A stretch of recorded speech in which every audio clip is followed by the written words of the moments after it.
This is Things I Need to Learn in Life I Didn't Learn in School, covering everything we should know as adults that got glossed over in our classrooms. With your host, Wave News anchor, Dawne Gee. Thank you so much, everyone, for joining us for Things I Need to Learn in Life I Didn't Learn in School. Now, today's topic actually may be something some of you learned in school. I did not. We are joined today by Janine Washle. They call her the Flavor Queen. She is one of, if not the smartest person I know when it comes to food and cooking. You know everything. I'm a reader, and I think because I love to read, and when I was growing up, I was reading cookbooks. I was reading my mom's Southern Livings, and it was just so interesting to me. And I read the dictionary, and I read encyclopedias. I just read. Anything I could get my hands on. You know, like the history of chocolate and different beans and why butter is yellow. And I mean, it's just crazy. I go, Janine, really. Well, I'm just so curious, and so I want to learn, and that's why I do it. It's a curiosity. Well, why do they call you the Flavor Queen? I've never asked you that. Oh, you haven't? I don't think I have.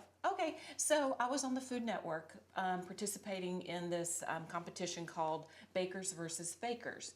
And there were 2 home cooks and there were 2 bakery owners, professionals. But no one knew who the other was.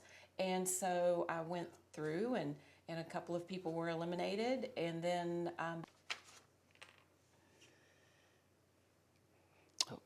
Make sure I look at the time. When we start, sometimes I forget to look at the time, and I'm like, has it been 2 minutes or 15? I was out in my car. I got here at 12:30. So Oh, I thought, no. Well, no, I that just makes me feel better. Mm-hmm. And so I had made notes. I took all of your points, and then Good? Okay. So Yeah, you ready? mm-hmm, sure. Right, here we go. Thank you so much, everyone, for joining us for Things I Need to Learn in Life I Didn't Learn in School.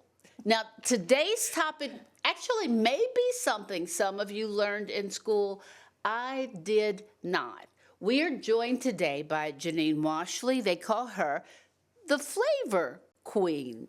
She is one of, if not the smartest person I know when it comes to food and cooking. You know everything.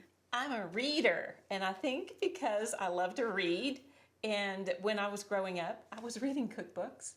I was reading my mom's Southern Livings, and it was just so interesting to me. And I read the dictionary, and I read encyclopedias. I just read. Anything I could get my hands on. You know, like the history of chocolate and different beans and why butter is yellow. And I mean, it's just crazy. I go, Janine, really. Well, I'm just so curious, and so I want to learn, and that's why I do it. It's a curiosity. Well, why do they call you the Flavor Queen? I've never asked you that. Oh, you haven't? I don't think I have. Okay, so I was on the Food Network participating in this competition called Bakers versus Fakers. And there were 2 home cooks and there were 2 bakery owners, professionals. But no one knew who the other was. And so I went through and a couple of people were eliminated. And then by the end of it, I had won it. And I was considered at that time a home baker. And so one of the judges, because I put ginger and pineapple together, that's what threw him off. And he said, I have never thought about that combination. And when he got ready to taste it, he actually was a little bit like, I don't know about this. And he tasted it and he was wowed. And it was a cream puff that had a pineapple filling in it. And then the ginger was in the whipped cream. Mm-hmm. And there was another judge, and her name is Sherry Yard, and she's a James Beard award-winning pastry chef. And she said that I could put my cream puffs in her pastry shops anytime. Aww. So when the other judge had tasted that, and then there was another creation that I made. It was a hibiscus pineapple upside down cake. And he said, you know what you are? you're the flavor queen. And then when I told a friend of mine that, she said, you need to be the flavor queen, because I love coaxing flavor out of food. And there you are. Yes, and here I am. Wow, the and flavor you queen. have a wonderful restaurant in Yes. Col- Clarkson. Clarkson. That's where I get my bees, in Clarkson. Yes. That's where they have the Honey Fest in Clarkson, Kentucky. It's a wonderful place. Just the best home cooking ever. Food that just makes you want to sit there and stay a while. Wonderful place. We love it when customers come in and they do stay a while.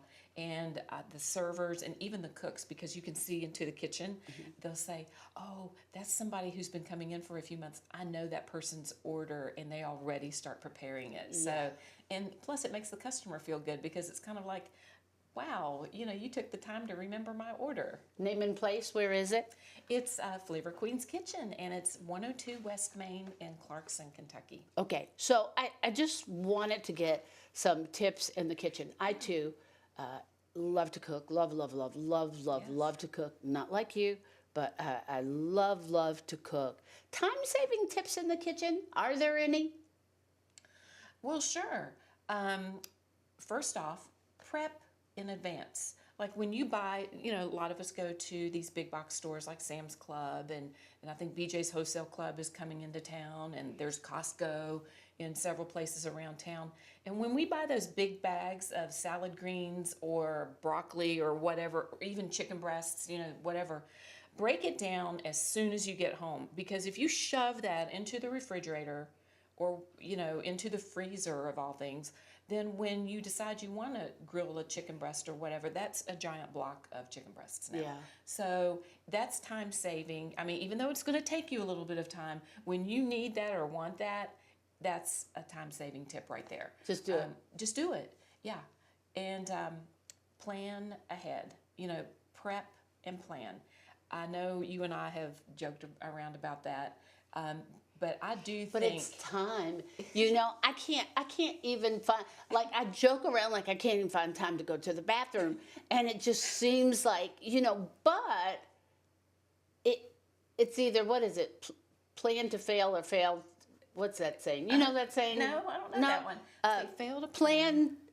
It says, in other words, that if you don't plan, you're gonna fail. That's the basic, and I can't remember. I bet somebody's out there saying, Dawn, you know that saying. Oh, I don't know that one. Yeah, and so basically you need to plan, because it makes life just easier. It really does. And I know that I don't work like you do. I mean, I don't know how you do it all, but even, with my life, I literally carry a notebook around. I do. Okay, me too. Notes. Yeah, I have my phone with notes, but I also have a binder with notes and where I'm supposed to be. Yes. Absolutely. I do the same thing. So see, we're already doing that. Yeah. I feel good having paper in front of me. I try to put it in my phone, but I have a I tendency. like paper. With a phone, I'll put it in there and I'll think, I don't know, it's just a mental thing. Okay, I did that, and then I'll forget to look. Yeah. But for some reason, paper just feels good to me. I like the sound of pen to paper and that sort of thing. Yeah. And I also subscribe to something. I studied to be a teacher. Did you know that? I didn't. Yeah. In school, that was my main focus. And I just remember one of the professors saying, you listen to the professor, and then you write your notes, and then you teach. And that just stuck with me. And I just feel like, being the oldest, it's kind of inherent, because I'm the oldest in my family. So I had to teach my brother and my sister how to do things. And so I've just always been a little planner, a note taker. Mom would give me instructions. I would take notes because I wanted Mom to be proud of me. And then I would, as my brother and sister will tell you, I bossed them around. But no, I was just trying to educate them, trying to teach them. Okay, and so that just came through. Write it down, take notes, plan. Yes. I was proud of myself a little while ago. I wanted to make something, and I thought, oh my gosh, if I make this, I'm going to have to go to the store. And then I thought, let me see what I have to get. And so I start pulling out of my pantry the things that I had. And I was so proud of myself because I had everything. Yeah.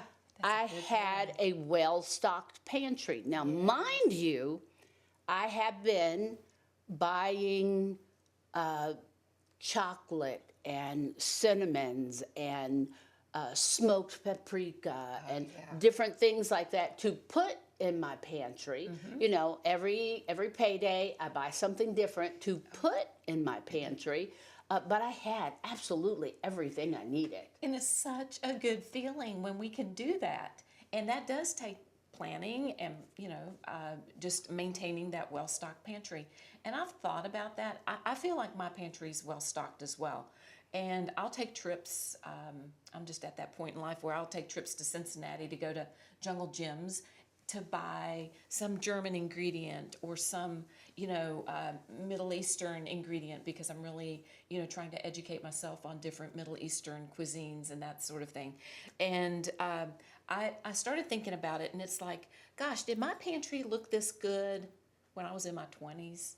No. Well, no, you got to grow to No. it. You really go through, in my opinion, an evolution. So my well-stocked pantry in my early years was more like necessity eating. It was things that maybe were already pre-cut for me because I didn't know how to break down a pineapple. And then as I got older, took some cooking classes, that sort of thing, I learned that. And then now in my middle years, I do know how to break down a pineapple. So when pineapples are at the grocery store and they're $2 or 2 for $3 or whatever, I get that, and I know how to break it down. I get to take advantage of that quality. So I think that your pantry in your younger years should have the basics. And then in your middle years, as you gain experience, whether it's online cooking classes or taking a local cooking class, maybe go to one of my cooking classes, and then all of a sudden you learn about African cuisine or Spanish or, like I said, Middle Eastern or some of the Asian cultures and that sort of thing. Then you'll go out to a specific gourmet shop and you'll get those spices, but you don't want to just use them for that one dish. You really want to educate yourself. Yeah, experiment. Yeah. Is it good on fried chicken? I do what's called kitchen cooking. I don't follow a recipe per se. I just throw it in there. That's actually called intuitive cooking. Okay. That's an intuitive cooking style, and that you're actually in the minority on that. Not everybody can do that. Most people will get that recipe out and they are just, following that recipe. Oh no, I don't have cilantro.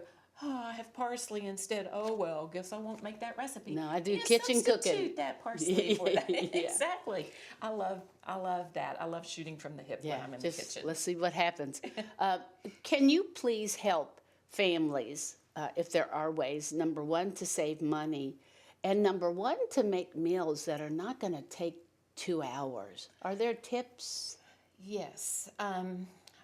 Let's see. So if we're going to save money, the first thing that pops in my head is buying in bulk. Okay, but there again, you have to think about what you're buying. I'm single, so when I buy something in bulk, I need to be sure to break it down. So when I'm standing in the store, I'm kind of evaluating this. I'm like, how many Should times? I know what I'm going to get, though, before I go in the store? Oh, Should I yes. make my menu out of what I'm going to Yes. get before I go into the store? Actually, yes, that is, let's back it up a few steps. So you've got a recipe. You really want to prepare this for your family. So the first thing to do is read that recipe thoroughly. Just take a minute, sit down, read the recipe like you're reading an article.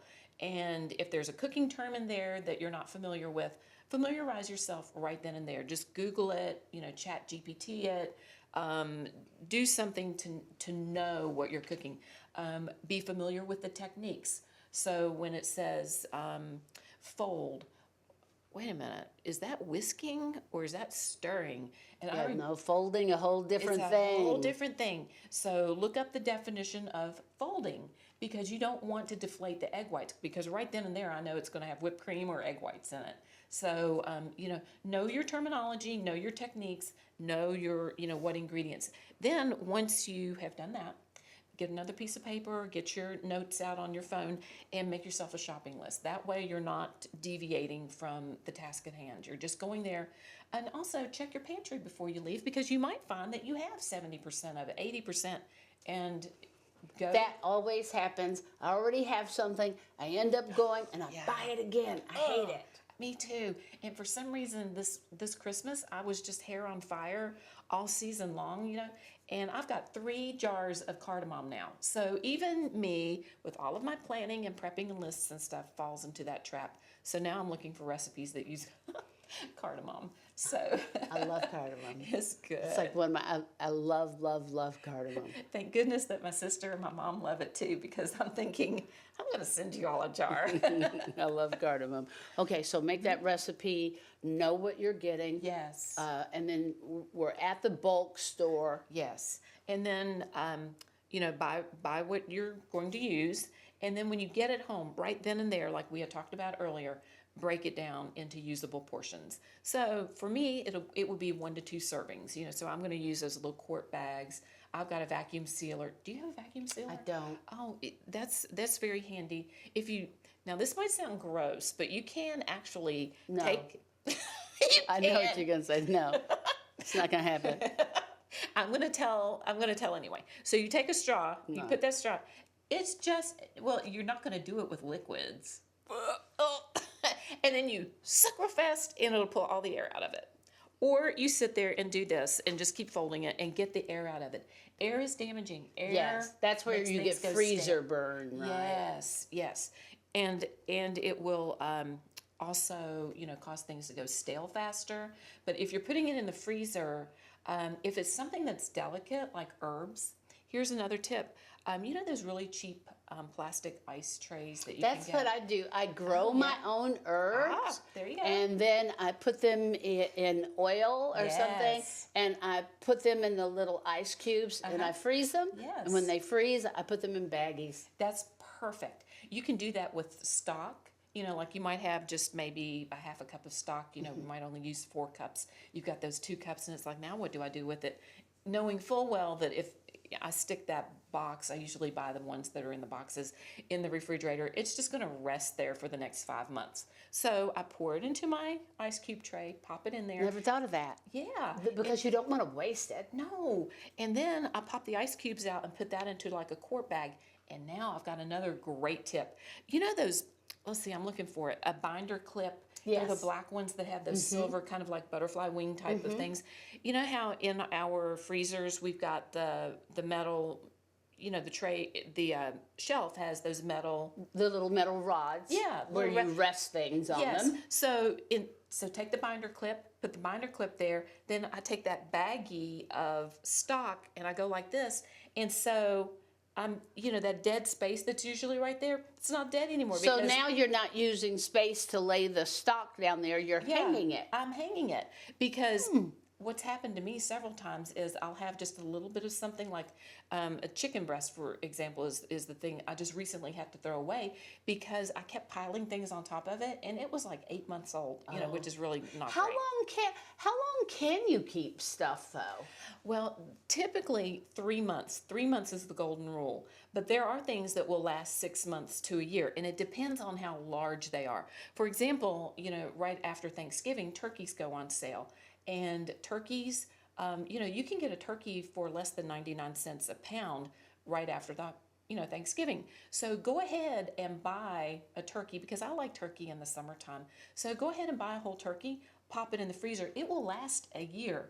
Now, I do recipe columns and that sort of thing. So, for example, when magazines, they will typically go 3 months before the actual date of the magazine. So if I'm doing Thanksgiving recipes in August, I found this out the hard way. I went to the store because I was asked to do a Thanksgiving article, and there were no turkeys to be found. And I started panicking, and I went and asked the store manager. I'm like, I've been to 5 stores. I can't find turkeys. What's going on? Is there a turkey shortage? And he said, no, it's seasonal. The turkeys right now are just little baby turkeys. And I'm like, I never even thought about that. I got caught up in that. Right. You know, so I stock up on turkeys and turkey parts and that sort of thing. If they're a little bit smaller, they can last 6 months. But typically with grains, pastas, things that we have already prepared, like maybe we're putting half a dish of lasagna in, 3 months is max. Are you kidding me? Like spaghetti? Does that have Yeah. that has a expiration date? Well, like if you if you make spaghetti and No, I mean like if it's dry spaghetti, does that have an expiration well, date? it can actually get stale. Really? Yeah, no, it really does. I bet I have spaghetti from a year ago. I bet I do. Yeah, well, Like you know, beans and things, can't you keep those forever? No. Well, they lose moisture. So beans lose moisture, so they can actually become stale that way. They lose moisture, they become like hard little rocks. And I've tried that, and I've You've you know, learned so the I hard way. learned that the hard way. You know, it's so funny. I will, and I'm bad. I'm just saying. I'm gonna just say it now. I'm bad. I was looking in my cabinet once, and I pulled it out and said, "Oh, I use this," and I saw it had a date. It was a can. I don't know, tomato sauce. Who thinks tomato sauce goes bad?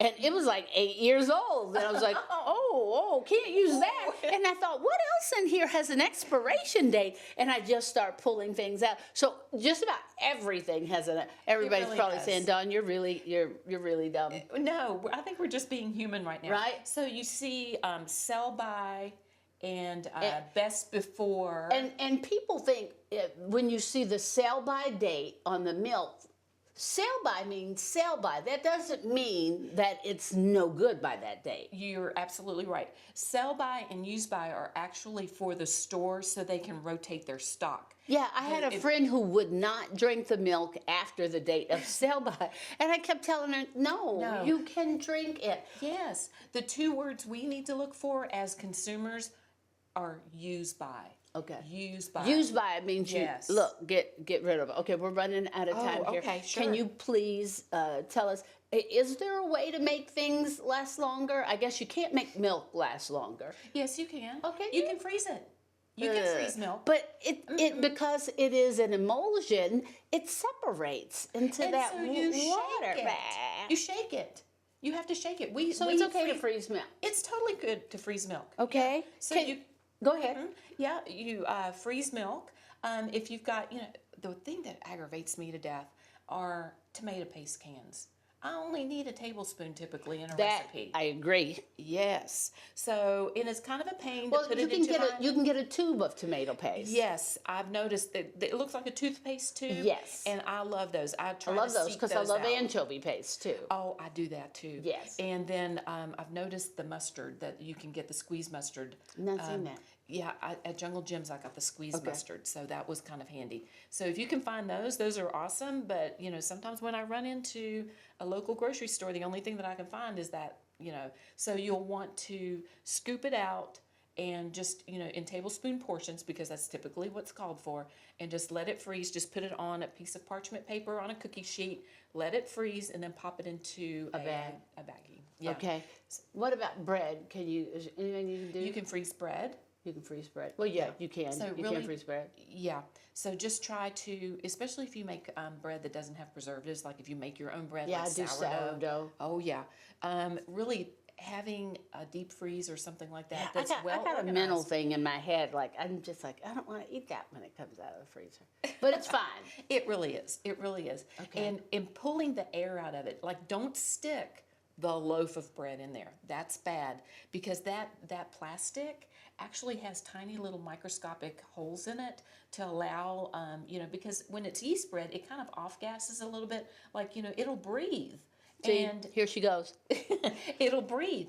And when we put it into the freezer, it becomes really brittle and it can tear. Like you might throw a steak in there, steak packaging or whatever. It hits that baggie and it'll tear a hole in it. So you want to wrap that. You can leave it in the original wrapper, but wrap it in plastic so it's double layered, and you're also squeezing the air out of it then. And then, you're good. I mean, I wouldn't say break the loaf of bread into pieces, and freeze that. That's going to take Okay. up a ton of space. Yeah. But yeah, definitely double wrap the bread, and then Okay. you can save your bread. Anything else that I didn't ask you that you really just want people to know? Safety. I think about safety in the kitchen. Please sharpen your knives. I mean, Now, people will think, what are you talking about? Sharpen your knives, then they're going to be sharpened. I'm going to cut my finger off. No, you won't cut your finger off because your knife will work properly and you're not pushing so hard. exactly. So many accidents with knives are from us applying a lot of pressure because that knife isn't sharp. And when we push down and maybe we slip, for whatever reason, and we'll nick the side of our finger. But when it's properly sharpened, you barely have to apply pressure. You hold that knife properly and you just slice away. Also use the right knife for the job, that sort of thing. So safety in the kitchen is really an important thing. And cleanliness, especially today. Yes. Seems like salmonella and everything, even on greens and vegetables and Yes. things like you have to wash them because it just You seems just like don't know. you don't know. No, and you think about what has dripped on that. Yeah. You know, and I am really phobic, especially since the pandemic, about who has touched that. Right. Were they as clean as whose fingers have been on this? I am so crazy now. I used to not be that crazy, but I'm crazy now. I am too. And you just wash it. It just takes 2 seconds to wash exactly. it. And don't contaminate your space with chicken and then come and use it again. Wash that off before Always clean, always clean. Clean. And when you get ready to prepare a recipe, this falls right into that. You know, if you've cleaned the night before, you're not walking into a giant mess the next morning when you need to make breakfast for the family or something like that on the weekend. And it's just a good feeling to walk into a clean kitchen. I sound like my mother. Oh, I'm sounding like my mom too. Janine Washle, she is the flavor queen. She also does catering if there's a party or something that you're looking for. And these beautiful little boxes, they're gorgeous. They can be for weddings or bereavement or celebration of graduation. Birthdays. They're just wonderful. What's that phone number? It is 502-777-7432. Lots of sevens. Lots of sevens in Yes. the address for your fabulous restaurant. 102 West Main Street in Clarkson. Yeah, go on down. You go down, you'll stay for a while. It's a good time. Thank you. Thank you. This was so much fun. Yeah, I mean, we could sit and talk forever. I love to cook. And she's always on Wave Country, too, if you want to see her and hear the wonderful history that she gives behind food. But food is, in my family, love. Yes. Food can be friendship. Food can be relaxation. I really do. I'm glad you said that because I really put myself into a mindset that I am here for the recipe. I'm in the moment when I'm in the kitchen. Yeah, right. Because when I'm distracted or I'm upset and I go in the kitchen, I tend to make mistakes. Things get burnt, and then I just feel bad. Yeah. It's just let it go. If you're going to go in the kitchen, just let it go And get in there. enjoy the moment. Yes. Yeah, and let it be your therapy. In my heart and mind, I work daily to just make sure that everybody has food, and before I die, that is my goal to end hunger. Make me start crying. Yeah, right. Oh, my That is my goal. That is my goal in my heart. That is my goal. That's why God put me on this earth. Everybody, thank you. Things I need to learn in life I didn't learn in school. I hope that it got you thinking about your kitchen, maybe inspired. And I thank you, and I hope you'll listen again.